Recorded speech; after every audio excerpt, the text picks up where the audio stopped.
Active learning means you participate, collaborate with others, and apply concepts to the real world. It requires hard mental effort, but leads to better retention and an understanding of the material that can be transferred to other situations. To understand why active learning works so well, it helps to know that when our brain decides what to remember, it asks itself two fundamental questions. Can I understand? And do I need to know? When you ask, "Can I understand?" your brain always puts the new information on the foundation of existing knowledge. If the foundation is missing, the brain has no idea what to do with it, and as a result, it throws it away. In other words, your brain needs to build foundational neuron connections for new information to attach to, which is both why active learning is more mental work, but also essential for learning. When we ask ourselves, "Do I need to know?" our brain separates between the material it finds worth to remember and the one it can forget. If it's unlikely that new information will ever be used again, the brain is smart enough to throw it away. If your brain finds that the information is needed again, say it could increase your social status, the brain will store it in long-term memory. To stay there and be easily recalled, you just have to periodically use or think of it. To understand how active learning is applied in classrooms, let's look at the teachings of Professor Carl Wieman, a Nobel Prize-winning physicist and a leading proponent of the method. There are 4 steps to it. Step 1. Prior to class, the students read up on the fundamentals of a lesson so they get an idea of the terms and basic phenomena. In class, Professor Wieman starts with a brief introduction and then gives questions to solve. He will have students use clickers, a little device on which students can answer multiple choice questions. Alternatively, or for more complex problems, worksheets can be handed out. Step 2. Wieman projects a problem and asks all the students to select one of 3 possible answers using their clicker. This has 2 benefits. First, the teacher gets an idea of how many of his students already understand the topic. And second, the students are now focused on the question. They want to know if they are right. It is important, though, that the question is both challenging and interesting. All this takes less than 5 minutes. Step 3. Without telling the students how they voted and following Eric Mauser's peer instruction method, which involves questions, peer discussions, votes, and group discussions, the students then discuss the question and their answers with 1 or 2 classmates, ideally with someone who disagrees with their own opinion. During the discussion, the students have to come up with a reason for their answer and why the others may be wrong. Meanwhile, the instructor is circling around, listening in to gauge student thinking and answering brief questions. Then there will be a second clicker vote, and only now the results will be shown. Typically, the second vote will be much better than the first, as students learn a great deal from their discussions. An ideal question will have about 1/3 correct on the first vote and 85% correct on the second.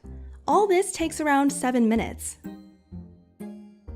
Step 4. Now the professor leads a follow-up discussion with all the students to provide feedback, exploring the different reasoning, which one is correct, and importantly, which is incorrect and why.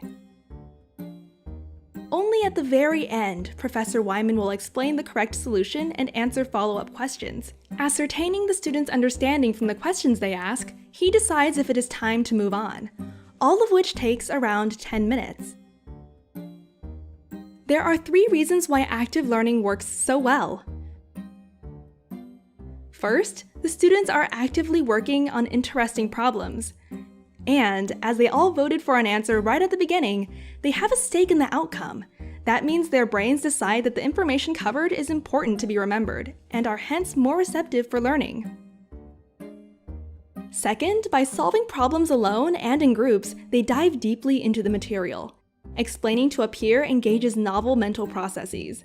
As a result, they construct new synaptic pathways inside their brains. Third, the explanation from the teacher comes only once the students already formed their own thoughts about the concept. At this point, the explanation makes more sense as the brain can connect the new information to all the thought it had just built. The correct answers have a solid foundation. A large body of research has shown big differences in the outcomes between passive and active learning. In one carefully executed experiment, physics instructors taught their course in 2 ways. Some classes were taught in a conventional style, and others using active learning. Even though the teachers were the same and the students were similar, on average, the active learners doubled their understanding when they were tested at the end of the course. Other experiments have shown that long-term retention is higher as well. Students that take conventional lecture that is followed by a test forget around 90% of the material within 6 months. In an active learning environment, students can retain more than 70% of what they have learned 2 years later. Sometimes, teachers show a problem and then demonstrate to the class how to solve it. They believe that they can just transfer their own thinking into the student's head through an explanation. Unfortunately, for new ideas, a brain doesn't work that way. Unless the brain actively constructs those ideas within, it is as if the material was never heard. How about you? Have you ever learned in an active learning environment?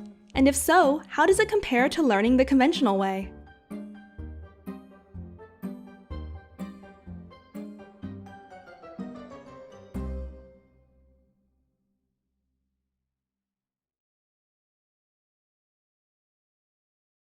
Sprouts videos are published under the Creative Commons license.